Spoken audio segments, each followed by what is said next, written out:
leñol ka ɗengal ɗo min haalata ko yaari ka diina ko yaari ka dewle ko yaari ka neediji ɗin ko yaari ka gandal ko yaari ka julaaɓe men ɓen ko yaari ka laamuji men e kala pullo e ɓiɗɗo pullo ko woniri e ko jokki ko ɗo hewtoton jange men janno men jannidiren ko ɗo min jangata comme ko yaari hayen ɗindindi men inneteɗi adlam keka suudu ɗo ko e nde awlitande ɗo jangeten jannoton jannidiren jokkodiron e an ka nder suudu men ga e nde awlitande men leñol ko ɗengal alkamisa be alkamisa fuɗɗoto noon ila ñande nogay e jeego ndun lewru porto innetendu septembre nogay e jeego septembre lewru porto honto ɗum watta nder Gambian Talents TV e hombo min jomon on Aissatou Diallo on jarama.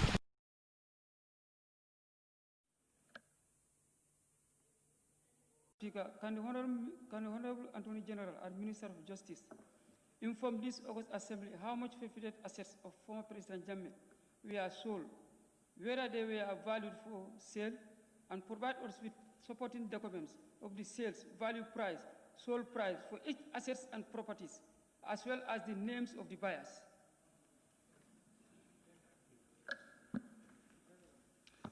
Madam Speaker, I refer the Honourable Member to my earlier response to the Honourable Members for Serekunda and Upper Salum about the number of assets sold and whether valuations were conducted before the sales.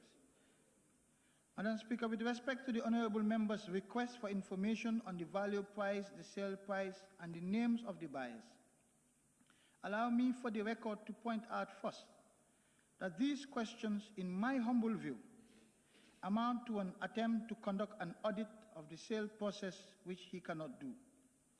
The responsibility to audit government activity lies elsewhere, and he must not confuse his oversight responsibilities with a power to conduct an audit.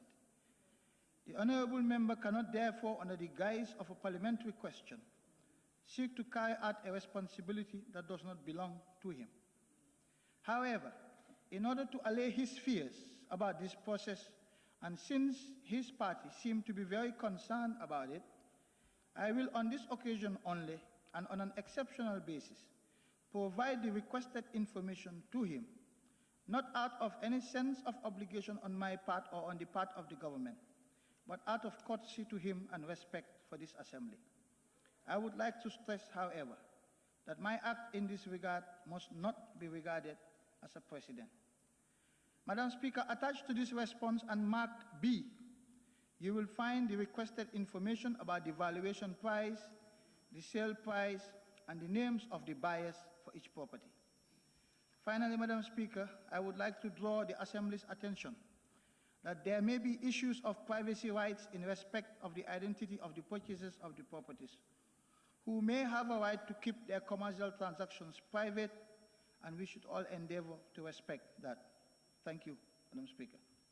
To say that he should provide also a list of the buyers. But what I've seen here is only the properties. But the assets, because if you could remember the tractors, the livestock, the vehicles, and other items were sold even before the end of the commission.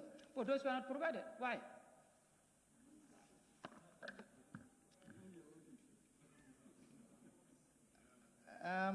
The information I provided to you, Honourable Member, contains the name of the buyers of the properties. When it comes to the assets that were disposed by the Commission, those were activities conducted by the Commission, which acted independently as an independent commission. I can seek to get the records of those sales from our huge archives that we have collected from the Commission. But what I can provide to you is the information that my ministry has responsibility for, which is what is before you in terms of the identity of the purchasers. But I'm saying don't stretch that too far. I've been very courteous here. Thank you. My president was the president of this country for 22 years. Huh? Yes, I'm coming. Supplementary, I know. Laying the foundation. I'm laying the foundation, okay. So, disadvantage of laying a foundation. Okay. Your 1 minute will be gone. So the president, the former president, was the president of this country, and he was having salary and other benefits. Do the commission also make some assessment to know how much was found to be actually legitimate assets? Honorable Speaker, with all due respect, I refer the Honorable Member to the Commission's findings. It's a matter of public record, and yes, the Commission did find sufficient reasons as to why the former President Jammeh's property should be forfeited to the state, simply because he stole a lot of the monies that he was using at the time. That's the straight answer, Honorable. But I refer you to the Commission's findings in that regard. Yes, nominated member Jake. Thank you. Honorable Minister, if I understand, there were different sales. Some were done by the Commission before their report. I was just wondering, the sale of the cars, the luxury cars, there's been allegation that there was one Range Rover sold for only $100,000. Can you enlighten the National Assembly on this issue? Honorable Member, I believe that the National Assembly and the members who sit in this August Assembly are too dignified to entertain rumors. I believe that when we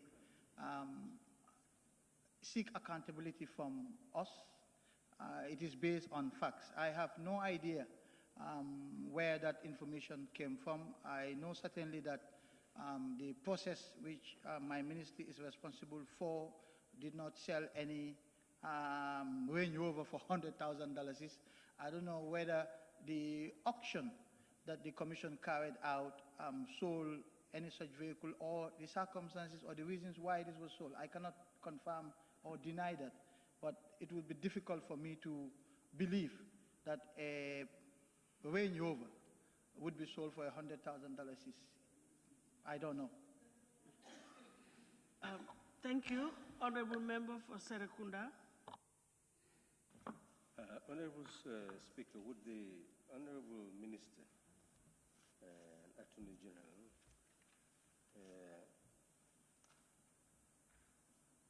indicate the importance of ensuring that every information that is associated with this whole process of inquiry, recovery, is transparent, and publication of every development is the best means of allaying rumors and ensuring that the public knows exactly what has transpired.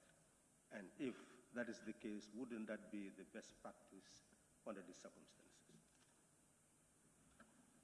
I thank the Honorable Member. I agree that transparency and public information about the entire process should be made known. And this is one of the reasons why I am here, to respond to questions of honorable members about this entire process. The difficulty that I have is, at what point do you engage the public in this? Because you will never stop speculations, conjecture, rumors. Maybe every month, every 2 months, every 3 months, there should be a press conference. We will think about it.